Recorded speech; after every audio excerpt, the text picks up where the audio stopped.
Hello అండి, welcome back to our channel easy foods. నేను మీ రాధా. ఈరోజు పిల్లలకి ఎంతో ఇష్టమైన మిల్ మేకర్తోని రైస్ ఐటమ్ అయితే చెప్పబోతున్నాను.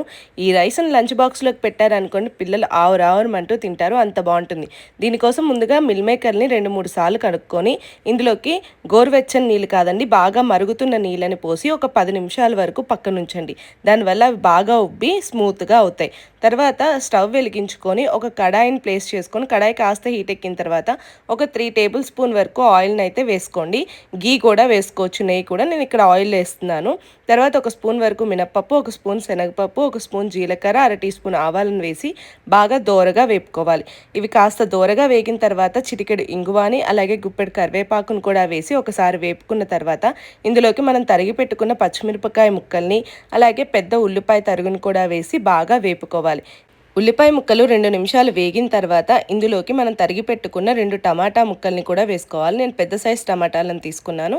మీరు మీ దగ్గర ఉన్న అవైలబుల్ చిన్నవి అయితే కనుక ఒక 4 తీసుకోండి. ఇవి బాగా వేగిన తర్వాత ఇందులోకి చిటికెడు పసుపుని అలాగే తగినంత ఉప్పును కూడా ఇక్కడే యాడ్ చేసుకోవాలి. బాగా కలుపుకొని కాసిన్ని నీళ్లు చిలకరించారంటే టమాటా త్వరగా ఉడికిపోతుంది. ఈలోపు మన సోయా చంక్స్ కూడాను మెత్తబడిపోయాయండి.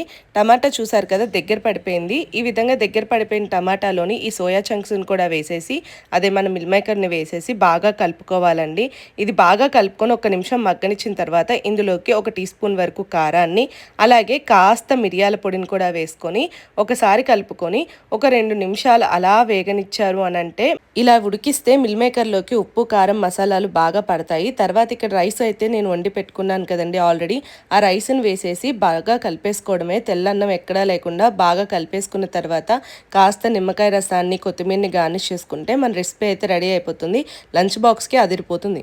మరి మీరు కూడా ట్రై చేసి ఎలా వచ్చిందో కామెంట్ చేయండి. ఈ రెసిపీ నచ్చితే లైక్, షేర్ అండ్ సబ్స్క్రైబ్ చేసుకోవడం మాత్రం అస్సలు మర్చిపోకండి. Thank you so much for your support.